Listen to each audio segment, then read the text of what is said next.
Hi everybody, it's Meg from Books Off the Beaten Path. Good afternoon. How are you? I hope well. I hope you're getting ready to have a happy Easter. I hope the bunny hops down your street, or a happy Passover. I don't know if you say happy Passover. I just probably lost about 3/4 of my followers right there.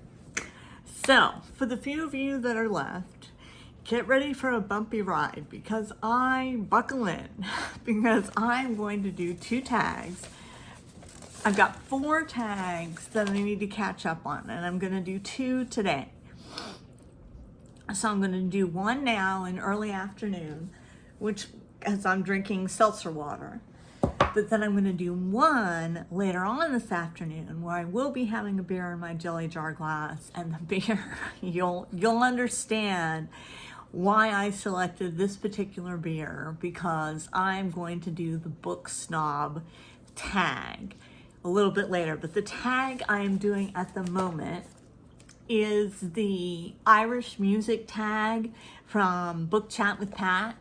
And see, I get behind on these tags, but I love to be tagged. And so I worry that people are going to stop tagging me. Please don't ever stop tagging me. So I haven't done one of these in a while.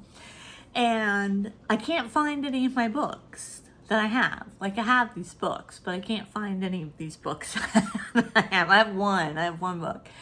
So I'm putting it up here, hopefully at the right time, and doing a little editing that I haven't done in a while. And anyway, we will go from there. So this one, again, this is the music tab. I believe it's an Irish music tag from Book Chat with Pat, who tagged me. Okay.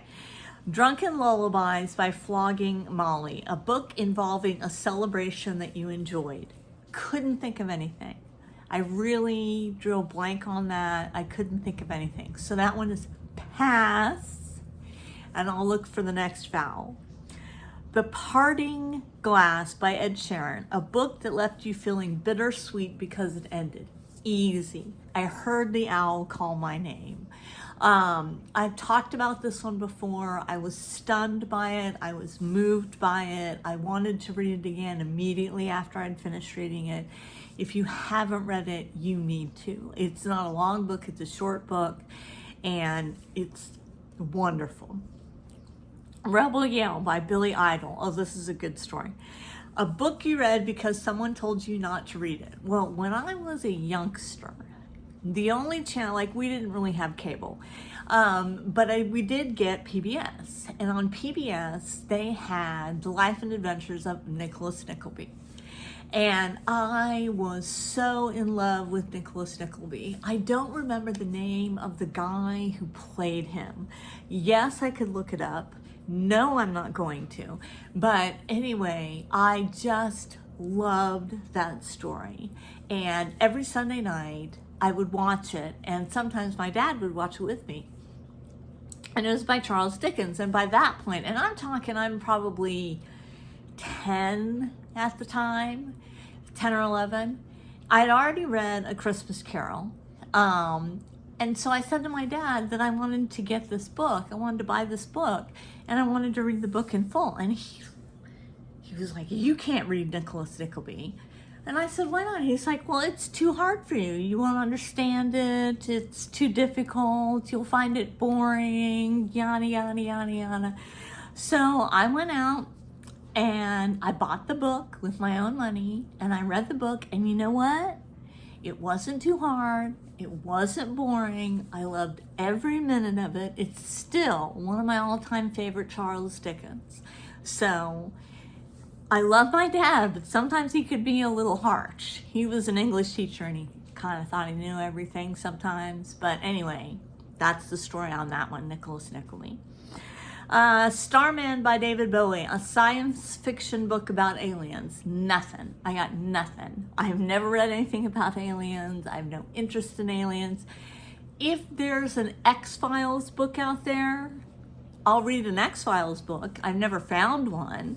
If you guys know of one, send it my way. Private message me and I'll give you my address. And you can just send it to me, because that's what you're waiting to do, is send me things free of charge. Wait, I gotta get another sip of water. Oh, I forgot to show you my popcorn. My popcorn. Because you know I can barely do a video unless I have coffee or popcorn. Okay, what's next?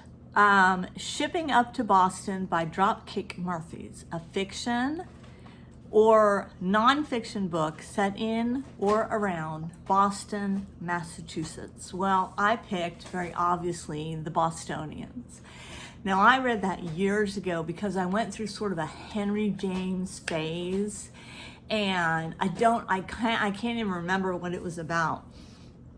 But I love I love The Turn of the Screw, and I thought every book was going to be The Turn of the Screw, but it wasn't. But I did read The Bostonians, and I have to say I think that one probably was a little boring for me. But The Bostonians. The Bonnie Banks of Loch Lomond, a book that's centered around nature. Easy, a walk in the woods. I've read it at least twice. I've seen the movie. I love Bill Bryson. Anytime Bill Bryson comes out with something, I get it. If you guys are not Bill Bryson fans, you should be, because he's amazing. So, A Walk in the Woods. Perfect. Okay. 2 Recruiting Sergeants by Seamus Kennedy, a fiction or nonfiction book about war. Easy squeezy. I went through a whole Bernard Cornwell thing about 10 years ago. I read Sharp's Rifles. I read everything Sharp. Now, I've never, of course, and I can't remember any of the other titles, but I love Bernard Cornwell. And I never thought that I would like a book about war because it takes place during the Napoleonic Wars, but it's not really about war. It's about this guy, Richard Sharp, who's played by Sean Bean. You know, I had to put that picture up there because that was my first introduction to it, and then I found out there was a book series on it, and so I read several of his. I've never read the Bernard Cornwell, the medieval saga or the series or anything like that. I've just read the Sharps, but love it. Okay. Molly Malone and the Dublineers, a book with a badass female character. Well, I'm going to come up with the one I most recently read, which is Murder at Crooknose, because this is Jen, and Jen was a badass. I mean, she was very confident in her relationship with Red.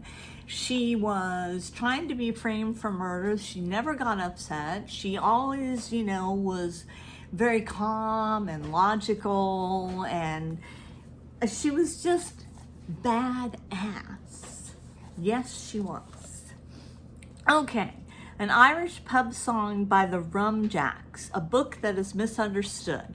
I'm going to go with, and there may be controversy on this, but I'm going to go with The Seven-Storey Mountain, because it's not just about Thomas Merton's conversion to Catholicism. It's more about, it's more C.S. Lewis-like than you think that it's going to be. I mean, it talks about his conversion to Catholicism and why he chose Catholicism and everything like that. But it's just so much deeper than that. I think that people look at it and I think they say, oh, it's just about a guy who became a Catholic monk and everything like that. And it is, but it's so much more than that. It's one of my all-time favorite books. So, Seven-Storey Mountain. And then it says tag people, and I am tagging no one because I am so behind on this that everyone has already been tagged. I'm sure everybody has. Heather, I'll tag you. I mean, I guess, but I'm sure you've probably done this at least 15 months ago because I'm so behind. But anyway, those are my picks for the Irish song tag. Anyway, I hope you guys enjoyed it. I had a lot of fun with it. I don't know where these books have gone. I'll have to find them somewhere. And I will check you later.